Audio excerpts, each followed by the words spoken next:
Moi, c'est M. Sami Moulaj. Je suis président de l'EMACC, qui est les exploitants miniers artisanaux du Katanga en coopérative.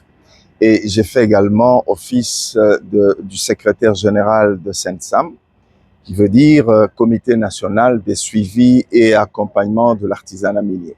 Nous avons été conviés à ce forum. C'est un forum de formation où on doit aussi débattre certains sujets qui représentent un défi dans le secteur, et aussi c'est un forum organisé dans le but d'organiser une confédération des coopératives, qu'il y ait un répondant, un interlocuteur valable auprès du gouvernement. À séance tenante, nous avons eu à parcourir beaucoup de sujets par rapport aux défis et tout. Je crois qu'aujourd'hui, c'est pratiquement la clôture de ces forums. Je crois que nous sommes plus que contents du déroulement de ces assises. Il est vrai que la problématique pour laquelle nous nous sommes toujours battus, c'est l'absence des EA.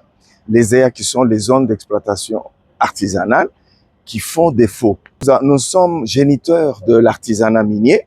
Nous avons créé l'artisanat minier dans les années 98, et c'était lors de la chute de la grande société Gécamine qui a fait que on a connu des difficultés sur le plan social et économique dans la population. Voilà pourquoi la population s'est prise en charge pour créer cette activité.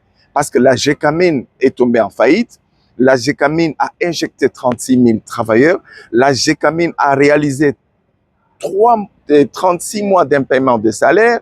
Il était impérieux de créer quelque chose pour sauver des vies humaines et aussi pour créer de l'emploi. Et nous, lorsque nous nous sommes pris en charge, nous en avons créé 450 000 travailleurs qui représentent plus de 2 millions de Lualabé qui vivent grâce à cette activité.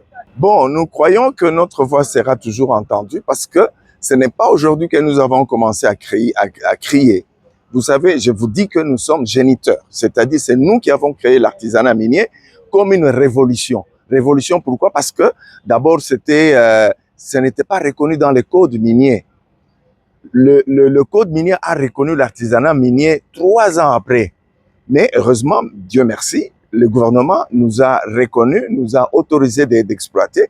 Le même gouvernement qui nous a autorisé à créer, a mis la charrue devant les bœufs, c'est-à-dire on nous a autorisé d'exploiter sans définir les espaces où on doit travailler. Voilà, jusqu'à aujourd'hui, les coopératives se retrouvent dans des difficultés énormes. Aujourd'hui, les coopératives sont de fait sur les sites des industriels, en train de travailler, et le conflit est interminable. Et voilà pourquoi nous sommes en train de créer un interlocuteur qui sera valable auprès du gouvernement. Je crois que cette fois-ci, peut-être nos voix seront entendues plus tôt. Nous avons crié, vous savez, quand le chien aboie, la caravane passe. La plupart des autorités sont dans des caravanes et nous considérons comme des chiens qui aboient. Nous aboyons, mais personne ne nous entend. Personne ne s'arrête pour nous entendre. Voilà, je crois que par ce mécanisme, nous espérons que cette fois-ci, nous serons quand même entendus et il y aura gain de cause, c'est-à-dire il y aura solution à la problématique des exploitants miniers artisanaux en RDC.